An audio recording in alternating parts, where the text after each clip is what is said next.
And I've got 10 minutes, haven't I?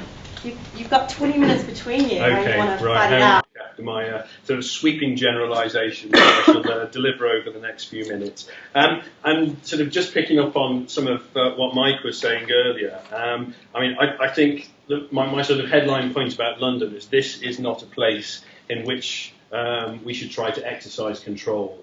What we have on our hands now has to be a big effort around collaboration. It's not about sort of supplanting what other people do, but when I, from City Hall, talk about data, I want it to be about how we work together better with the boroughs who are crucially important, so that we can achieve some of the outcomes that Mike was talking about, the very direct outcomes that we can put a mark against. Where do I think we are at the moment? I just want to spend a couple of minutes talking about that. I say at the outset, I think open data is by and large a very good thing. It's been very helpful with regards to transparency and accountability and growth, and the London Data Store has won many plaudits and prizes for the number of data sets that it's got up there, and you know, even on a good day, what has been done with some of that data as well. You know, we have done some really useful things with it. I think we're at the stage though now in 2016 where we have to say to ourselves, given the the analytical might and the tools at our disposal and some of the other data that we can perhaps draw on, that to just do open data really tends to lead to an imbalance in between the effort that we all have to put in to make sure that data's out there and the value that we get out. We're sort of down towards the long tail now. We can still achieve value from that exercise, but I think there is more of a value-rich approach that we should follow.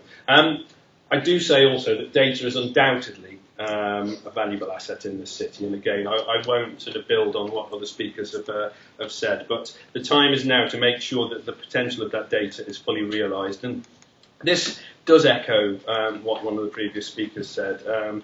I think it was Sarah. But I often say, it's one of my sort of rhetorical flourishes insofar as I ever have them, when I'm speaking to rooms full of public servants, how many issues or policy decisions in this city are actually based on all of the data available to influence those decisions, and how many of those decisions have the skills around them to make sure that added to the data, the people who actually have to make the decisions are making the most effective decision possible. Ain't very much, really, is it? I'd put it in the sort of maybe even single-digit percentages. I'd go as far as to say that. So there is work to be done. But we do need to use data undoubtedly to drive some of the world-class analysis that people have been talking about, and actually on top of that, so that we can build the fresh array of digital products and services that we absolutely know are out there, the sorts of things that Theo was talking about in his introduction, the sorts of things that will allow us to say, in this city with global pretensions, we are delivering proper, digitised, 21st century government services. And the we is, an academic question to me. I don't care whether it's my team who are building them, or Eddie's team, or Appy Parking, or whoever. The important thing is that we collaborate and we work out a way of building them. So things are starting to bubble under, definitely. I went to see Tim last week, and he showed me his wonderful parquet flooring and all of the space around the desk around which we sat. The desk singular. The desk singular. But the point is that the desks will be plural very soon, and Tim, in his space, will be building a civic tech and GovTech accelerator, as he correctly trailed when he was asking his question. He managed to advertise his services very, very, very adroitly, I noticed. I mean, personally, I think it's where fintech was 5 years ago, but it's where we need to be. And credit to Tim for getting that off the ground. I want to work with Tim and his colleagues, who I'm sure he's on the way to finding. Because I do keep finding things. There is a lady came up to me at an event like this, and she works in something called the Social Care Institute of Excellence. Now, she built this brilliant product, and I think she built it around the needs of users. And it was the thing that I've constantly been talking around, yapping about, saying, oh, well, we've got all these transport apps. What we really need is this app that is about a really human-centred service like adult social care. How do you get to navigate that sort of service? And she sort of built it, and I emphasise sort of built it. What she was calling out for was the technical assistance, the ability, the data science expertise that she required. she built it around the needs of the user, yes. What she needed now is a sort of digital design expertise. And I'll go back to my point about, this is about collaborating and bringing a range of skills together. It was hugely practical when I saw it, not beautiful. It's just the sort of thing that we need in Tim's sort of environment, so that instead of having 33 local authorities in London creating relatively static care plans for individuals, you have a facility that allows people to actually make sense out of the social care system and actually operate personal budgets effectively. That, to my mind, is proper value. And you'll notice what I said there about duplication and things done many times over in London, where we could in fact do them fewer times over. Now, I have a really exciting 2-hour presentation on the city data strategy, but mercifully, because I'm desiccated, you are not going to have to listen to today, and because I've probably got about 5 minutes left. Yes. Get your clock there, I've got less than that. We produced a city data strategy to reflect the fact that we need to move on from open data and to pick up on some of those things that I've already mentioned. It's deliberately simple. It's supposed to be politically persuasive, because that to me is a really important point. It's supposed to be managerially useful as well, so that chief exec, some of the people that we heard about in the previous situation, pick up Ingrid's ball and actually run with it. But it also has to be technically competent as well. Difficult trick to pull off, getting the sort of angles and all those triangles right.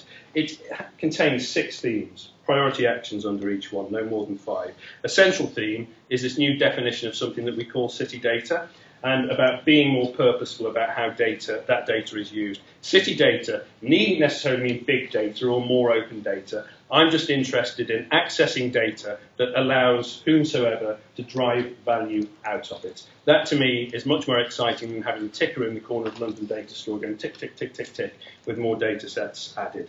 And that could be data from a land developer, from a utility, which I was talking to Mike earlier. It's a different situation here than in New York. It's harder for us to get data out of the water company than it is in New York City, but I want to set about establishing how we do that, so that we can achieve innovation potential, so that we can get the analytics really working, so that we can get a new range of products and services developed. And part of what this data strategy is about also is the dull stuff. It's about making sure that we're addressing privacy and data security issues, things as you were saying about the European Commission's data privacy regulations that's coming down the line. I think we just found out in an early part of our work about 40% of the data that the GLA holds is machine readable, which tells you that we need to up our game on that sort of thing. So hugely practical things as well. Theo spoke about the embarrassment of riches, the Turing Institute, everything else that surrounds us. I've said that we do need to involve them. I listened to another presentation this morning in Tech Week about 7 Bridges, which is all about genomics and merging data science disciplines with medical research. And again, we've got so much to learn from those kinds of companies that are just all around us. And we need to make a virtue out of having no money. Again, this is something that Mike certainly said when we were talking to him earlier. And we haven't got any money, but we do have the skills and abilities and that sort of constellation of stars to do this. Eddie's at Nesta, which is where I come on to Eddie and the work that we've been doing together. There is one theme in that city data strategy that is about proving the value of city data. And again, it echoes what's already been said. This is very largely about culture in organisations. It's about developing organisational capacity. My 80-20 rule is that in that city data strategy, 80% of the stuff that you will find is about culture and organisational capacity. It's not necessarily about the technology roadmap that we have set out deliberately at the back end of the document. And one of the things that I've said that we do in that document is to establish a London Centre of Data Innovation. Eddie is a big fan of Mike's model in New York, the Mayor's Office of Data Analytics, and talked about the London Office for Data Analytics. It's one and the same thing, exactly. So this is where the ambitions of Eddie and colleagues at Nesta meet the ambitions of GLA and myself. And what we're recognising is that across the boroughs there is a set of opportunities, dare I say it, as well as a set of challenges that actually we are better off addressing together.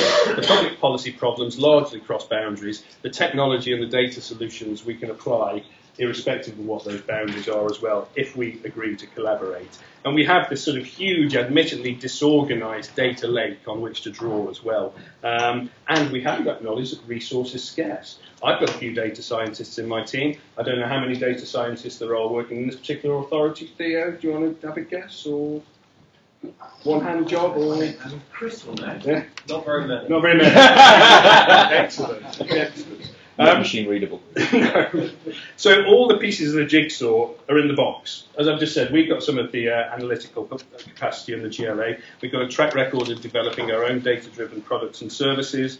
We need to modernise just as everybody else does. We're really keen to get access to some new forms of data in the form of city data. We're starting to work with organisations like MasterCard on big analytical jobs like understanding what the nighttime economy in London will actually look like.